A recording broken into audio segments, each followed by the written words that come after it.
స్థానిక మహిళలు ఉన్నారు. ఏంటమ్మా ఎప్పుడు ఇంతేనా ఇది? ఎప్పుడు ఇంతేనండి. వచ్చే మే నెలకైతే మా ఎమ్మెల్యే గారు దీనికి పరిష్కారం చూపిస్తామని అన్నారండి. ప్రతి సంవత్సరం కూడా మేము ఇదే ఇబ్బంది పడుతున్నామండి. అదే దీనికోసమే ఆందోళన అండి. మరి ఇంట్లోంచి బయటికి రాలేని పరిస్థితి కూడా ఉన్నట్టు ఉందండి. మంచినీళ్ళు కూడా తెచ్చుకుంటే ఇబ్బందిగా ఉంటుందండి మాకు. నాయకులు ఎవరు వచ్చినా చేస్తామని అంటున్నారు కానీ ఎవరో చేయట్లేదు. ఆర్మిల రాధాకృష్ణ గారు మాకు చేస్తామని హామీ ఇచ్చారు. ఆయన నెరవేరుతారని చూస్తున్నాం. అంటే మరి ఇప్పుడు కాలువ కూడా ప్రమాదకరమైన పరిస్థితులు ప్రవహిస్తుంది. 3వ ప్రమాద హెచ్చరిక జారీ చేస్తే పూర్తిగా కూడా మునిగిపోయే ప్రమాదం ఉంది. ఏం చేయాలంటే అర్థం కావట్లేదండి. పిల్లలతో ఉన్నామండి. అందరం ఇబ్బందులు పడుతున్నామండి. అదేండి తింటాక మాకు బాగా వత్తాగలేదండి. ఇల్లు దిగిపోయింది. ఇంట్లోకి వచ్చేసినాయి నీళ్ళు. గొయ్యి బాగా వచ్చేసింది.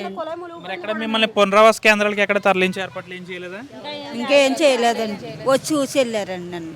మరి డైలీ నిత్యావసర సరుకులు తెచ్చుకోవాలండి. మరి ఈ రోజు ఏం చేస్తారు? తెచ్చుకున్నారా? మరి ఏం చేస్తా అండి ఇంకా